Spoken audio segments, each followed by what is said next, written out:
welcome back for another Species Spotlight. I'm Nicole. This week's Species Spotlight is the Spiny Orb Weaver. So we have one right here. Now there are over 180 different species of orb spiders, but this week we're talking specifically about the Spiny Orb Weaver because they are native to the southeast coast of the United States. They love wooded areas and gardens, making the tropical forest and botanical garden the perfect place for a spiny orb to live. Now these spiny orbs are very unique and very different from most spiders because they have the larger white and black body and they have the spines, which is how they get their name, Spiny Orb. They have 6 red spines that stick out of their body.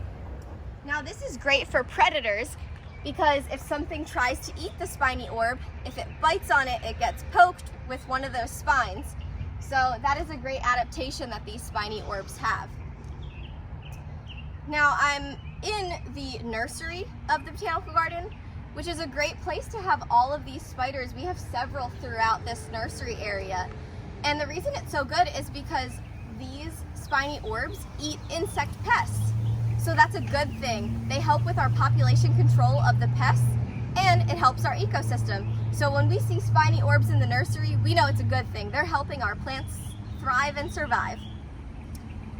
And if you look closely at their webs, they make a really large, beautiful web. They have little things called tufts. So there's some here and there. That's very unique for spiders to do.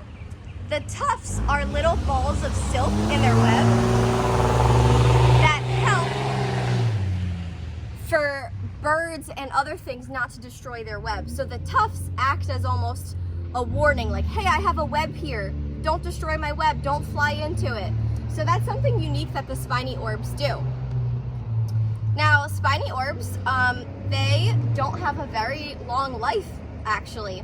The males die after mating, and females, who are much larger than the males, they die after producing an egg sac. And what's really cool is we have an egg sac over here, so follow me.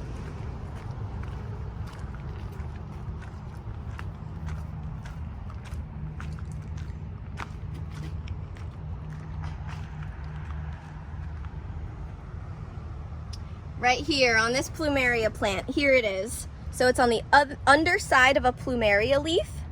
There's an egg sac of a spiny orb weaver. So the female dies after it produces this egg sac, and inside this egg sac is anywhere from 100 to 260 eggs. And the spiders, once hatched, stay inside of that egg sac until they reach maturity, which is 2 to 5 weeks old. At 2 to 5 weeks old, they come out of the egg sac, and then they start to crawl around and they do their thing, creating webs and reproducing and eating all the insect pests. So it's a good thing that we have this here at the garden to help with our population control.